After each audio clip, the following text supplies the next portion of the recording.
Anyway, so today we are going to see feminist theology. What is feminist theology? Okay, even before that one, I wanted to tell maybe one or two options yesterday. I wanted to repeat once again. Under contextual theology, we have several theologies were mentioned in mid 20th centuries, like feminist theology, liberation theology, womanist theology in the Western, and of course after that they spread all over the world. Okay, in Africa few theologies were emerged, like African theology, Caribbean theology, uh, African feminist theology, like this. So cultural some theology or something like that. Okay, in Eastern few other theologies were emerged. In India, Dalit theology very prominent, even in America.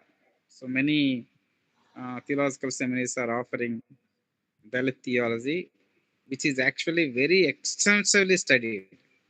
Okay, next tribal theologies, many others. In Minjung theology from Korea, like that, so many theologies were emerged. Today, we are going to see feminist theology. This week, you all, whatever the theology that you likes, you can take it and you can develop. You can just know what it is actually. You can present. Okay, so this is what today we are going to see feminist. Very briefly, we are going to see what is feminist theology. Feminist theology claims to seek the equality, justice, and liberation of women from what it perceives to be oppressive male systems of power and domination in religion. Just remember, feminist theology actually emerged from the power systems of, from the domination of religion, whether it is a Christian religion or Buddhist religion, whatever it may be. Since we are Christians, since we all these three also are actually emerged from Christian theology one. Okay, so before these feminist theologies are emerged, that is mid 60s, 70s after onwards. Before that, what happened? There were feminine social movements happened in America, in Europe. Okay, feminist political movements were happened. The social justice movements were happened for the right to vote, right to have, in 16th century, sorry, in 19th century, some of them actually uh, stood for the rights of women, for right to have land. Okay, previously, there is no right for a woman to have a land, no. So like that, previously women do not have the privilege of voting power. So all those things were happen, that is all feminist ideas that came out. And in 19, even in theologies also, women actually, they were actually questioning the authority in religion. Okay, some of the goals of feminist theology include increasing the role of women among clergy and religious authorities. Okay, so you will see, if your 90 churches are there, how many women pastors are there? Hardly zero, maybe one or two. Okay, so if women clergies are there or women priests are there, maybe bishops, probably zero.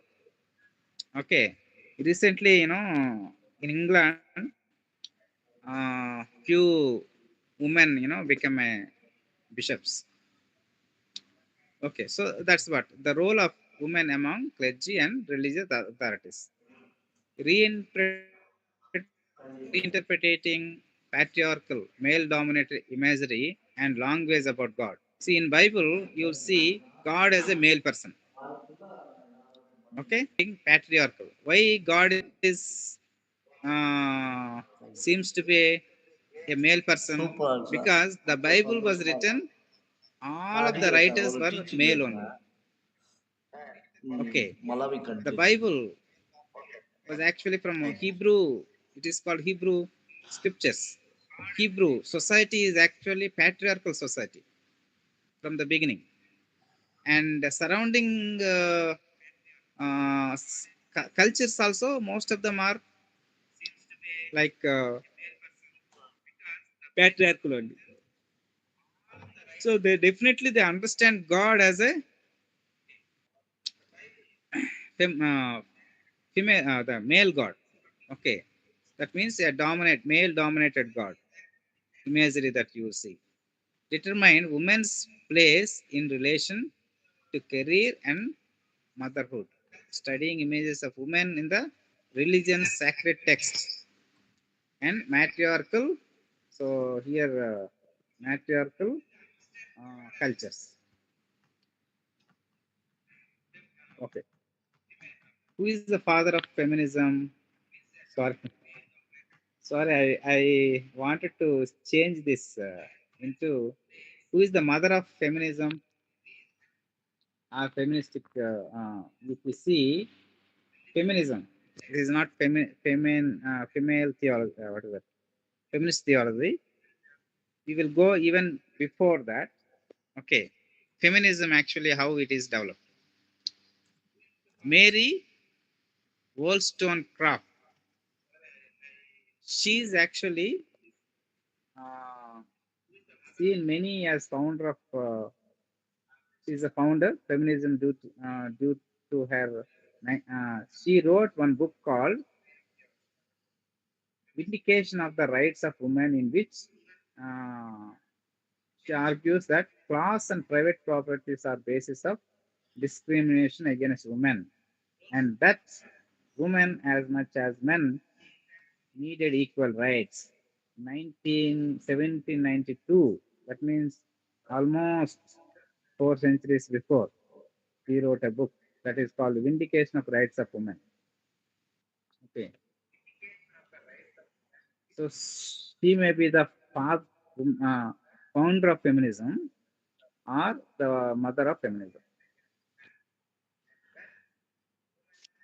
So here we see the uh, overview of history, origins. While not a single origin point exists, sometimes it's very difficult to bring out, origins.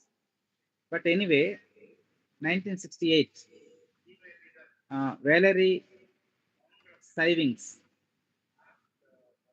she wrote an article, "The Human Situation, a Feminine View." The human situation, a feminine view, is often considered a catalyst. Okay, it changed the male-centric perspective of traditional theology and its role in perpetuating particular patriarchal structures. Okay, how it is developed from that based on that one article, you will see inspired by Saving's work, other scholars like Mary Daly, okay, Elizabeth Schooler Florena, she is from, I think, from Germany. Rosemary Redford Ruther and Lottie Russell. I think Lottie Russell is from Russia. So other Mary and others are from US. Okay. Build up on the movement, critiques the androcentrism. That means male centeredness of religious texts, interpretations, and institutions. Institutions mean church, maybe Christian organizations and all those things. Interpretations, interpretations of the Bible, religious text, maybe in a books, whatever the books that you liturgies and all those things comes under there's religious texts. So what these people what their critic and they were critics against all these things. All these things were written male centeredness. In a much quoted passage, Rosemary Redford Ruther expressed his principle as follows. Uh, Rosemary actually, her,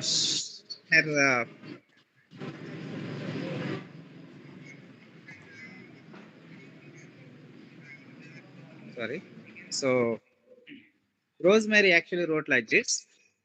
The critical principle of feminist theology is the promotion of the humanity of women. Okay. Promotion of the humanity of women. Woman is not actually second class citizen in the institutions of the church or in Christianity or in the fellowship. Okay. Theologically speaking, whatever diminishes or denies the full humanity of women must be presumed not to reflect the divine or authentic relation to the divine, or to the reflect authentic nature of things, or to be the message or framework of authentic redeemer or a community of redemption. See, in the redemption work or within whatever the God have done, it is done equally to men and women.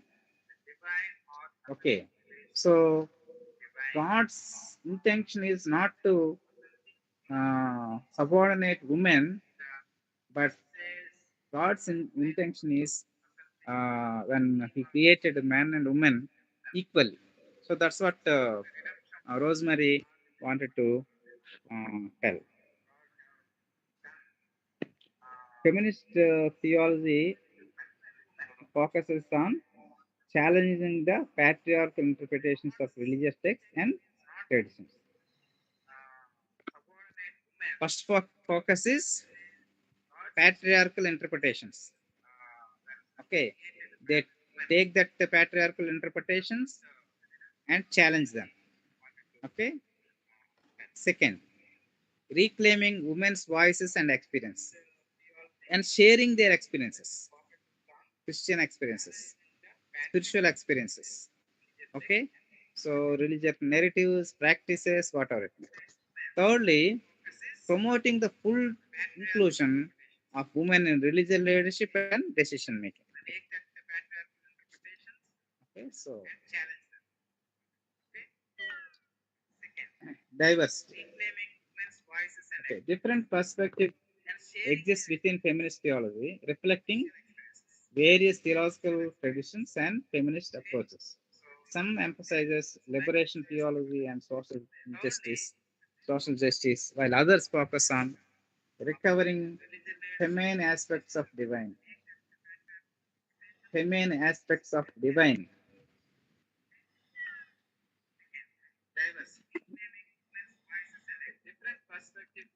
So you see, God is spirit, isn't it? If God is spirit, he is not male or he is not female. Okay, but in Hebrew or Greek languages, some places God's word, maybe God's name is actually used as feminine when it comes to the caring aspects of God. In some places, God, God's the word the words which is used for man for God is man. What you can say, uh, men, because androcentric way God Himself showed Himself. That's why they use androcentric words. sometimes feminine words, terminology, other times androcentric terminology. Okay, so that is their focus. Okay, remaining religious language to be more inclusive. See, sometimes mostly the Bible is told to men only. Okay, but what feminist people, feminist theologian says, they make it inclusive language. Okay, so not only for men or not only for women, but it's an inclusive language. Let us come to the feminist hermeneutics, uh, how they include. Hermeneutics means interpretations, Bible study, interpretations. Okay, application, interpretation, application, observation, interpretation, and application. Okay. Hello, hello, hello, brother Bright, James. Yeah, yes, Yeah, yes. you are there, right? Yeah, Yeah, you can. My voice is clear. yeah, very clear. We are following you. Okay, you all following, right?